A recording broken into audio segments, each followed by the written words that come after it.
Assalamualaikum warahmatullahi wabarakatuh. Perkenalkan, saya Yajid Iransyah Pradanta, peserta Latsar CPNS Kota Banjarbaru tahun 2021, BPS DMD Provinsi Kalimantan Selatan, Angkatan 10 Kelompok 4. Hari ini saya akan mempresentasikan tugas individual mengenai konsep dari WOG atau Wall of Government dan pentingnya pemahaman WOG bagi seorang ASN. Semoga bermanfaat. Sebelum kita membahas lebih jauh mengenai WOG, kita harus tahu dulu pengertian dari WOG sendiri. Wall of Government, atau kita singkat dengan WOG, adalah sebuah pendekatan penyelenggaraan pemerintahan yang menyatukan upaya-upaya kolaboratif pemerintahan dari keseluruhan sektor dalam ruang lingkup koordinasi yang lebih luas guna mencapai tujuan-tujuan pembangunan kebijakan, manajemen program, dan pelayanan publik.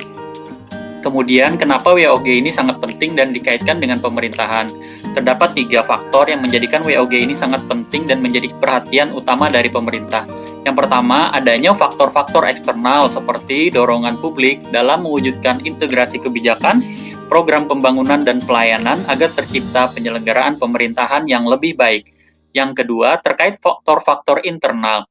Dengan adanya fenomena ketimpangan kapasitas sektoral sebagai akibat dari adanya nuansa kompetensi agar antar sektor dalam pembangunan. Kemudian yang ketiga, khususnya dalam konteks Indonesia, keberagaman latar belakang nilai, budaya, adat istiadat, serta bentuk latar belakang lainnya mendorong adanya potensi disintegrasi bangsa. Kemudian, apa hubungan WOG dan kita sebagai seorang ASN? Sesuai dengan Undang-Undang Nomor 5 Tahun 2014 mengenai fungsi ASN adalah sebagai pelaksana kebijakan publik, pelayan publik, dan sarana perekat dan pemersatu bangsa. Tentunya, dalam pelaksanaannya sangat berkaitan dengan fungsi dan tujuan dengan konsep WOG, yaitu memahami pentingnya kebersamaan dari seluruh sektor guna mencapai tujuan bersama. Pelayanan publik dilaksanakan pemerintah dalam bentuk penyediaan barang dan jasa, sesuai dengan kebutuhan masyarakat berdasarkan aturan-aturan hukum perundang-undangan yang berlaku. Dalam hubungan ini, salah satu fungsi penting dan utama instansi pemerintah adalah sebagai perangkat pemberi pelayanan. Sayangnya, pelayanan publik di Indonesia masih belum memenuhi level atau kualitas yang diharapkan oleh masyarakat umum, terutama untuk menghadapi tantangan seperti perkembangan kebutuhan masyarakat yang semakin maju dan persaingan global yang semakin ketat. Terdapat beberapa cara pendekatan WOG yang dapat dilakukan baik dari sisi penetapan institusi formal maupun informal. Cara-cara ini pernah dipraktekkan, salah satunya di Indonesia tentunya. Yang pertama, penguatan koordinasi antar lembaga. Penguatan koordinasi dapat dilakukan jika jumlah lembaga-lembaga yang dikoordinasikan masih terjangkau dan manageable. Dalam prakteknya, span of control atau rentan kendali yang rasional akan sangat terbatas. Salah satu alternatifnya adalah mengurangi jumlah lembaga yang ada sampai mendekati yang ideal untuk sebuah koordinasi dengan jumlah lembaga yang rasional. Yang kedua, membentuk lembaga koordinasi khusus, pembentukan lembaga terpisah, dan permanen yang bertugas dalam mengkoordinasi sektor atau kementerian adalah salah satu cara melakukan WOG. Kemudian yang ketiga, membentuk gugus tugas. Gugus tugas merupakan bentuk pelembagaan koordinasi yang dilakukan di luar struktur formal yang sifatnya tidak permanen. Kemudian yang keempat adalah koalisi sosial. Koalisi sosial ini merupakan bentuk informal dari penyatuan koordinasi antar sektor atau lembaga, tanpa perlu membentuk pelembagaan khusus dalam koordinasi ini. Kemudian, tantangan apa saja yang akan dihadapi dalam penerapan WOG di tataran praktek? Antara lain adalah yang pertama, kapasitas SDM dan institusi. Kapasitas SDM dan institusi-institusi yang terkait dalam WOG tidaklah sama. Perbedaan kapasitas ini bisa menjadi kendala serius ketika pendekatan WOG, misalnya mendorong terjadinya merger atau akuisisi kelembagaan di mana terjadi penggabungan SDM dengan kualifikasi yang berbeda. Yang nomor 2, nilai dan budaya organisasi. Seperti halnya kapasitas SDM dan institusi, nilai dan budaya organisasi pun menjadi kendala manakala terjadi upaya kolaborasi sampai dengan penyatuan kelembagaan. Yang ketiga, kepemimpinan menjadi salah satu kunci penting dalam pelaksanaan WOG. Kepemimpinan yang dibutuhkan adalah kepemimpinan yang mampu mengakomodasi perubahan nilai dan budaya organisasi, serta meramu SDM yang tersedia guna mencapai tujuan yang diharapkan. Praktek WOG dalam pelayanan publik dilakukan dengan menyatukan seluruh sektor yang terkait dengan pelayanan publik.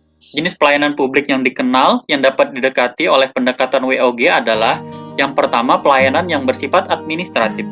Pelayanan publik yang menghasilkan berbagai dokumen resmi yang dibutuhkan warga masyarakat.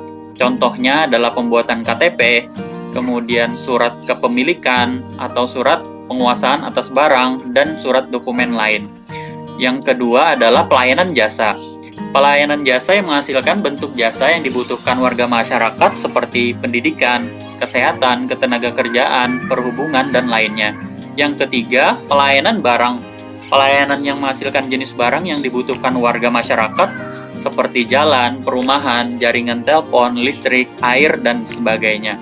Kemudian yang keempat, pelayanan regulatif. Pelayanan ini melalui penegakan hukum dan peraturan perundang-undangan maupun kebijakan publik yang mengatur sendi-sendi kehidupan masyarakat. Adapun berdasarkan polanya, pelayanan publik dapat dibedakan dalam 5 macam pola pelayanan yang masing-masing diuraikan sebagai berikut.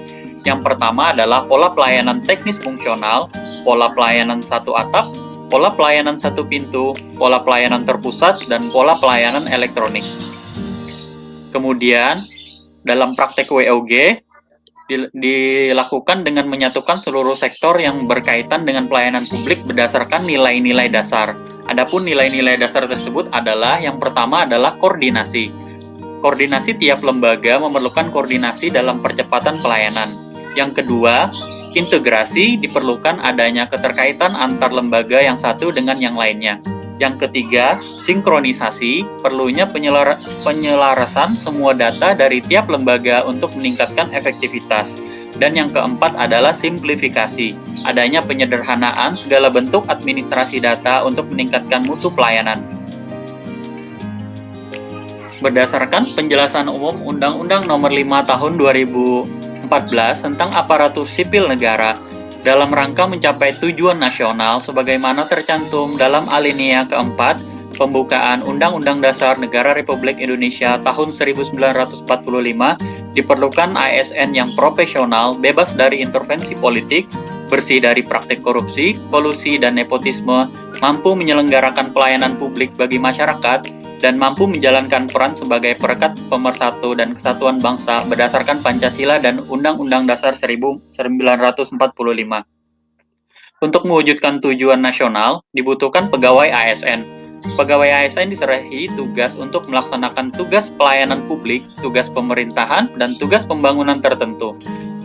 Untuk itu diperlukan adanya suatu integritas dari seorang ASN yang berdasarkan pada sistem pemerintahan yaitu whole of government untuk terjadi keselarasan dalam suatu pemerintahan.